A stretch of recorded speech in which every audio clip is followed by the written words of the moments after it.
Pernah nggak sih nemu saham yang kelihatannya, wah ini bagus banget, jangan-jangan jackpot nih. Analisis fundamental tuh kan tujuannya buat bantu kita nemuin harta karun. Tapi kenyataannya seringkali malah ngejebak investor pemula. Nah di sini kita bakal bongkar 5 jebakan paling umum biar Anda bisa bedain mana yang beneran emas, mana yang cuma ranjau.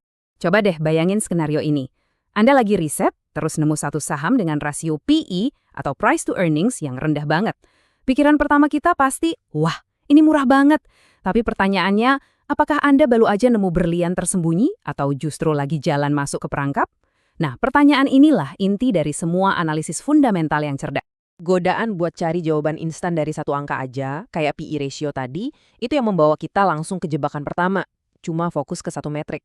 Ini tuh sama aja kayak kita nilai buku cuma dari sampulnya. Kita bakal kehilangan keseluruhan ceritanya.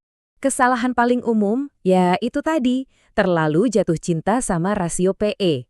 Betul, PE rendah itu bisa jadi tanda sahamnya lagi diskon atau undervalued. Tapi, sering juga loh itu malah sinyal bahaya. Tanda kalau pertumbuhan perusahaannya lagi mandek atau malah turun. Jadi, kalau cuma ngandalin PE doang, itu sama aja kayak berjudi. Jadi, gimana dong solusinya? Jadilah detektif, bukan cuma turis. Analis yang pinter itu nggak cuma pakai satu alat, tapi satu set lengkap. Kita lihat PE buat nilai labanya, terus kita cek juga PB buat bandingin harganya sama nilai asetnya, dan pakai juga metrik lain kayak EV per EBITDA buat lihat kesehatan operasionalnya.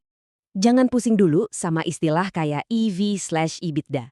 Anggap aja gini, ini adalah cara kita membersihkan angka-angka buat melihat kinerja operasional murni dari sebuah perusahaan, tanpa diganggu sama struktur utang atau modalnya.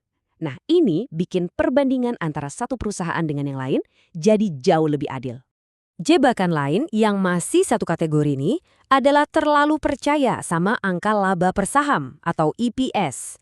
Angka EPS yang tinggi itu kelihatannya keren banget di layar, tapi bisa jadi itu cuma ilusi optik. Mungkin aja labanya naik karena mereka baru jual salah satu asetnya, bukan dari bisnis utamanya. Itu bukan cerminan bisnis yang sehat. Makanya kita harus selalu jadi detektif dan bertanya, laba ini datangnya dari mana sih? Apakah dari bisnis inti yang kuat dan bisa terus berlanjut? Atau cuma dari durian runtuh sekali doang yang gak bakal keulang lagi tahun depan? Jawabannya ada di laporan laba rugi.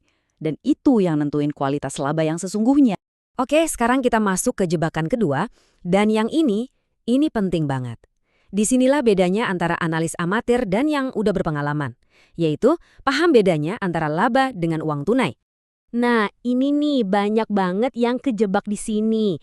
Mereka lihat angka laba bersih yang gede di laporan keuangan, terus langsung mikir, wah perusahaannya sukses besar. Padahal laba di atas kertas itu nggak selalu berarti ada uang beneran di rekening bank. Ini dia paradoksnya. Sebuah perusahaan bisa aja laporin laba bersih yang tinggi karena penjualannya meroket. Tapi, kalau penjualan itu ternyata masih dalam bentuk piutang yang belum dibayar sama pelanggannya, ya mereka nggak punya uang tunai buat bayar gaji karyawan atau bayar tagihan ke pemasok. Ini contoh klasik perusahaan yang kaya di atas kertas, tapi miskin uang tunai. Coba deh pegang prinsip ini baik-baik. Laporan arus kas itu nggak bisa bohong. Disitulah kita bisa lihat apakah bisnis inti perusahaan beneran menghasilkan uang tunai yang cukup untuk bertahan hidup dan terus tumbuh. Para analis profesional biasanya pakai alat canggih namanya discounted cash flow atau DCF. Tapi idenya simpel kok. Nilai sebuah perusahaan hari ini itu pada dasarnya adalah total dari semua uang tunai yang kita prediksi bisa dia hasilkan di masa depan. Jadi, kita proyeksikan arus kas masa depannya, lalu kita tarik nilainya ke hari ini. Nah, ini bantu kita nentuin berapa sih harga wajar sebuah saham berdasarkan potensi kasnya, bukan cuma laba di atas kertas. Lanjut, jebakan nomor 3. Mengabaikan sisi lain dari neraca keuangan, yaitu utang. Faktor ini sering banget dianggap remeh, padahal bisa jadi bom waktu. Sebuah perusahaan bisa aja pamerin pertumbuhan pendapatan yang luar biasa. Tapi kalau pertumbuhan itu ternyata dibiayai dari numpuk utang terus-terusan, wah itu red flag gede. Begitu suku bunga naik, biaya buat bayar bunga utang itu bisa menggerogoti semua keuntungan yang mereka dapat.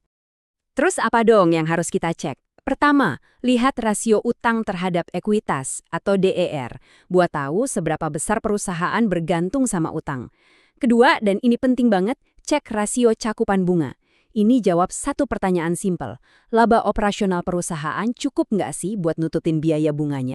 Nah, konsep utang ini nyambung ke yang namanya WACC. Gampangnya, anggap aja ini biaya sewa modal buat perusahaan. Makin besar utangnya, makin tinggi risikonya, dan makin mahal biaya sewa ini. Kalau biaya modalnya aja udah ketinggian, bakal susah banget buat perusahaan itu untuk hasilin keuntungan yang bisa bikin investor senang. Jebakan keempat adalah yang namanya visi terowongan. Maksudnya, kita menganalisis perusahaan seolah-olah dia hidup di ruang hampa tanpa melihat kondisi di sekitarnya. Kita terlalu fokus sama satu pohon sampai lupa kita lagi di tengah hutan. Kita nggak bisa menilai sebuah perusahaan cuma dari angkanya sendiri. Kita harus tanya, gimana kondisi industrinya? Lagi booming atau lagi lesu? Terus gimana kondisi ekonomi makro? Suku bunga, inflasi, dan yang paling penting, gimana performa perusahaan ini kalau kita adu sama pesaing-pesaingnya? Disinilah perbandingan atau valuasi relatif jadi kuncinya. Contohnya gini deh, rasio P per E15 mungkin kedengarannya biasa aja. Tapi gimana kalau ternyata rata-rata PE di industrinya itu 25? Tiba-tiba PE15 itu jadi kelihatan sangat menarik dan murah kan?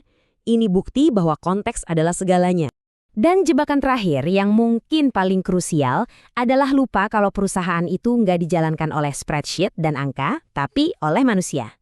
Ini semua tentang analisis kualitatif. Angka-angka di laporan keuangan bisa aja kelihatan bagus. Tapi coba deh tanya ini, siapa sih yang jadi nahkoda di kapal ini? Tim manajemennya punya rekam jejak yang bagus nggak? Terus, kita beneran ngerti nggak sih gimana cara perusahaan ini cari duit? Dan yang terakhir, gimana mereka memperlakukan kita sebagai investor? Keuntungannya dibagikan lewat dividen atau ditahan terus? Jadi, ingat ini ya, analisis fundamental itu pada dasarnya adalah seni menyatukan semua potongan puzzle, baik yang angka-angka maupun yang cerita, untuk bisa melihat gambaran besarnya. Kalau ada cuma satu hal yang harus Anda ubah setelah menyimak pembahasan ini, ubah ini. Berhentilah mencari jalan pintas dengan satu angka ajaib. Mulailah pekerjaan detektif untuk mengungkap keseluruhan cerita di baliknya. Perubahan pola pikir itulah yang paling penting. Dengan semua bekal baru ini, saya mau tinggalkan Anda dengan satu pertanyaan. Coba sekarang lihat lagi portofolio Anda. Perusahaan mana yang mungkin selama ini cuma Anda nilai dari sampulnya, dan sekarang pantas untuk Anda baca lebih dalam lagi?